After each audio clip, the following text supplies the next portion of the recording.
첫 번째, 다른 사람의 단점을 말하지 마라. 남을 비난하는 것은 위험한 불꽃이다. 그 불꽃은 자존심이라고 하는 화약고에 폭발을 유발하기 쉽다. 이 폭발은 가끔 사람의 생명까지 빼앗아간다.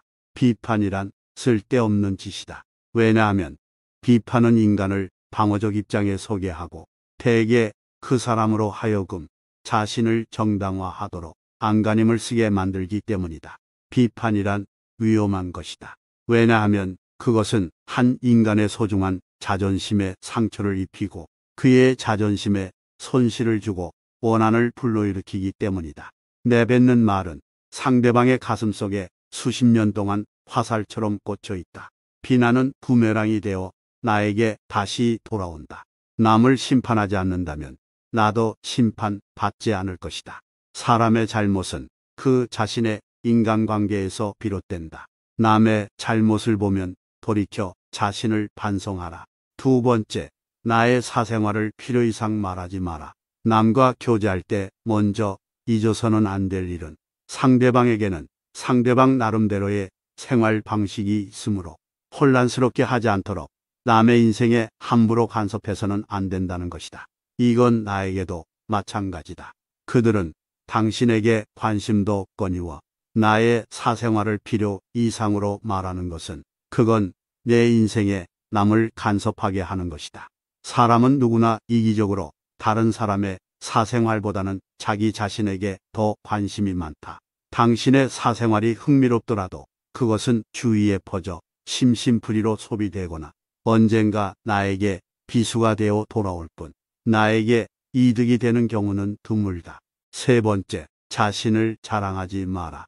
신이 인간에게 한 개의 혀와 두 개의 귀를 준 것은 말하는 것보다 타인의 말을 두 배 많이 들으라는 이유에서이다.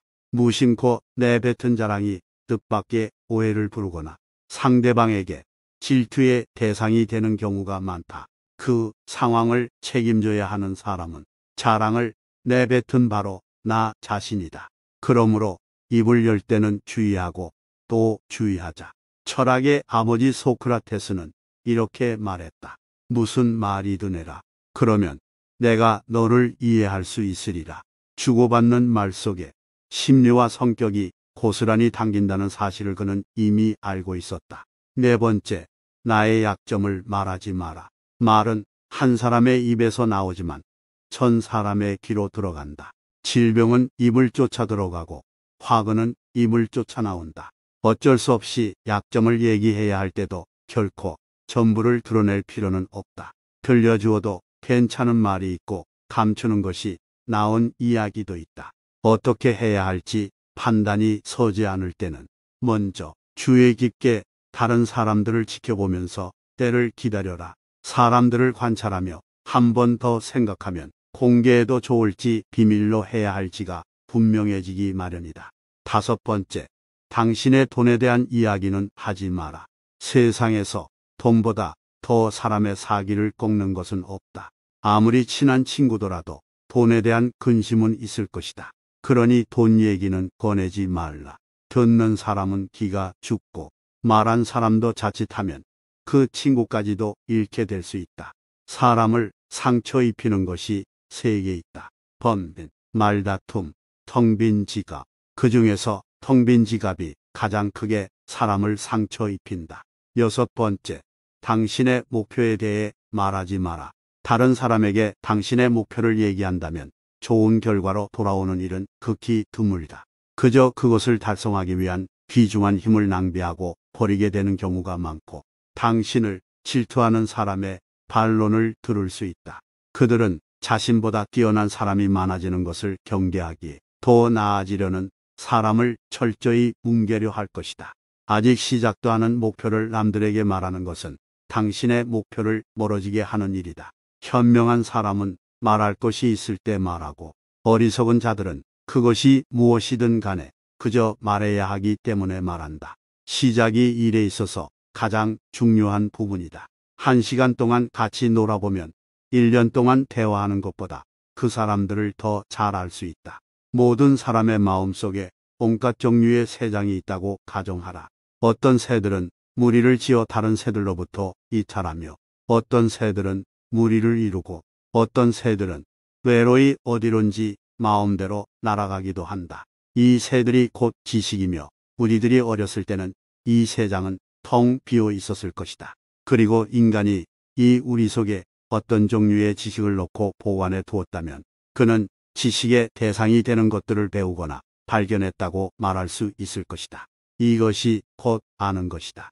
육체에서 비롯되는 쾌락의 상태가 줄어들면 들수록 그만큼 대화의 즐거움과 매력은 커지는 것이다. 우리는 우리의 육체에 속박받고 있다. 우리의 영혼이 육체의 악에 물들어 있는 한 결코 만족이란 없다. 재판관은 젊어서는 안 된다. 재판관은 자기의 이성의 판단에 의해서가 아니라 타인의 악의 본질을 오랫동안 관찰함으로써 그 악을 배워 알아야 한다. 지식이라는 것은 그의 안내역이 되어야 하며 개인적인 체험이 되어서는 안 된다. 착한 사람들이 일반 문제를 무관심하게 대한 형벌은 악한 사람들의 지배를 당하는 것이다. 사람을 시험해 보려면 모든 재산을 박탈하고 부당하게 대해보라. 재산을 박탈당한 것은 참지만 부당한 대우는 참지 못하는 사람이라면 가까이 두고 잘 대해 주도록 하라. 부당한 대우는 참지만 재산을 박탈당한 것에 불만을 삭히지 못하는 사람이라면 멀리하거나 피하도록 하라. 의무적으로 하는 운동은 몸에 해가 되지 않는다. 그러나 강제로 습득한 지식은 마음에 남지 않는다. 행복은 선을 나의 것으로 함으로써 얻는 것이며 선의 내용은 영원성에 있다. 그렇기 때문에 우리가 영원히 지닐 수 없는 것에 마음이 이끌려서는 안 된다. 마음을 행복하게 할 수 있는 자만이 비로소 행복을 얻는다. 사람은 다른 사람에게 어떤 행동을 하였느냐에 따라 그의 행복이 결정된다. 남에게 행복하게 해주려 했다면 그만큼 자신에게도 행복스럽다. 마음이 현실을 만들어낸다. 우리는 마음을 바꿈으로써 현실을 바꿀 수 있다. 자기 자식에게 맛있는 것을 사주고 그가 좋아하는 것을 보는 것은 부모의 기쁨이다. 이는 형제간, 친구간, 이웃간 나아가 낯선 사람 사이에도 공통되는 이치이다. 남에게 관대하였으면 내 마음이 넉넉해지지만 만일 인색하였으면 그만큼 내 마음도 좁아진다. 남을 때린 자는 밤잠을 이루지 못하는 법이다. 남에게 친절하고 관대한 것이 내 마음의 평화를 유지하는 길이다. 남을 행복하게 해줄 수 있는 사람이 또한 행복해진다. 덕은 건강이다. 덕은 아름다움이다. 덕은 영혼에 좋은 존재 양식이다. 거기에 반해서 악덕은 병이다. 악덕은 추함이다. 악덕은 영혼의 나쁜 존재 양식이다.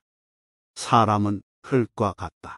사람은 다른 사람에게 영양을 공급하고 사람으로 성장하도록 도울 수도 있고 성장을 방해할 수도 있고 실신시키고 죽게 만들 수도 있기 때문이다. 자기에게 이긴다는 것은 승리 중에 최고의 것이다. 자기 자신을 이기는 것이야말로 최대의 승리이다. 또한 자제는 최고의 승리이다. 최대의 승리는 자신을 정복하는 것, 자기 자신에게 정복당하는 건 수치이다. 정의는 자기에게 어울리는 것을 갖고 자기에게 어울리도록 행동하는 것이다. 정의란 각기 자기가 할 일을 다하고 타인을 방해하거나 간섭하지 않는 것이다. 정의와 무관한 모든 지식은 지혜가 아니라 쓸모있는 지식이다. 교육이 한 인간을 양성하기 시작할 때의 방향이 훗날 그의 삶을 결정할 것이다.